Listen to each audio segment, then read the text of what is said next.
Assalamualaikum warahmatullahi wabarakatuh.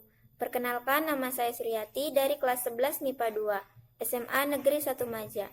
Jadi pada video kali ini saya akan melakukan praktikum proses difusi dan osmosis pada kopi dan kentang. Dan bahan-bahan yang saya gunakan adalah bahan-bahan yang sudah tersedia di rumah dalam rangka pembelajaran online atau daring. Jadi sebelumnya saya akan menjelaskan terlebih dahulu pengertian difusi dan osmosis. Apa sih difusi?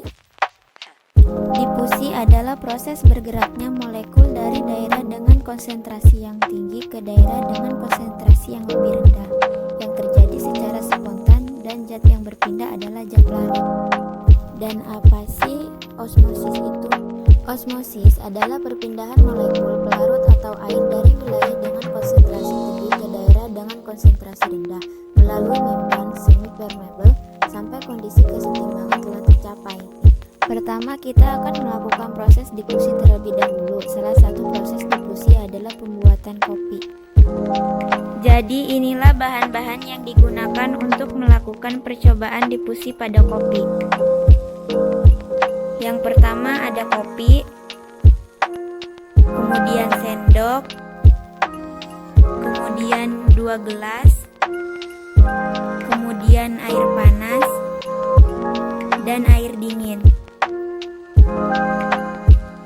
Jadi di sini sudah ada 2 gelas yang berisi air, yang sebelah kiri ada air panas, yang sebelah kanan ada air dingin. Mari kita masukkan kopinya 1 sendok makan di masing-masing gelas.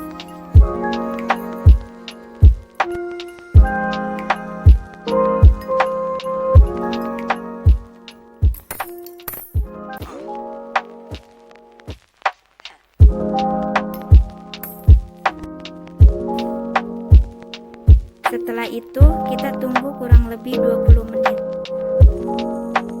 Jika kita perhatikan, kopi yang kita seduh dengan air panas dan dengan air dingin memiliki karakteristik yang berbeda.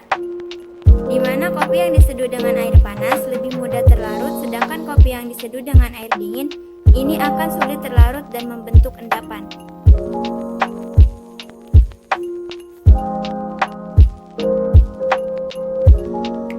Jadi kesimpulannya, proses yang mempengaruhi proses difusi yaitu suhu. Karena semakin tinggi suhu, maka kecepatan proses difusinya semakin cepat. Begitu juga sebaliknya, semakin rendah suhu, maka kecepatan proses difusinya semakin lambat. Kali ini saya akan melakukan percobaan proses osmosis. Salah satu proses osmosis yaitu kentang dengan larutan garam. Jadi bahan-bahan yang digunakan untuk proses ini adalah yang pertama HP yang digunakan sebagai stopwatch, kemudian 2 gelas, kemudian garam, kemudian pisau, dan kentang.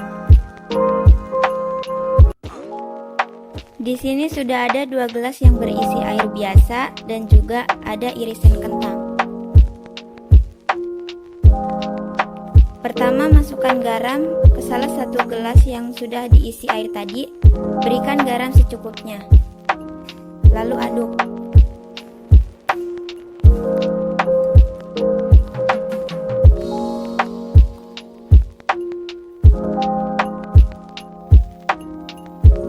Gelas yang sebelah kiri berisi larutan garam, sedangkan gelas yang sebelah kanan air biasa. Lalu masukkan kentang yang sudah diiris tadi ke masing-masing gelas.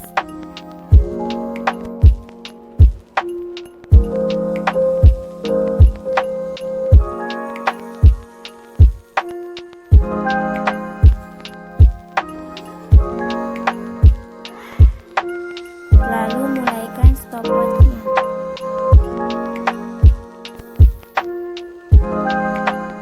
Setelah menunggu selama 20 menit, matikan stopwatch. Lalu ambil kentang yang berada di dalam gelas yang berisi air biasa.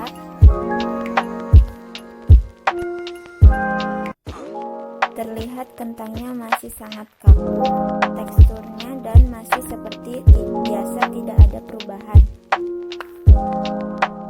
Kemudian kita ambil yang berada di dalam gelas gelas berisi larutan garam.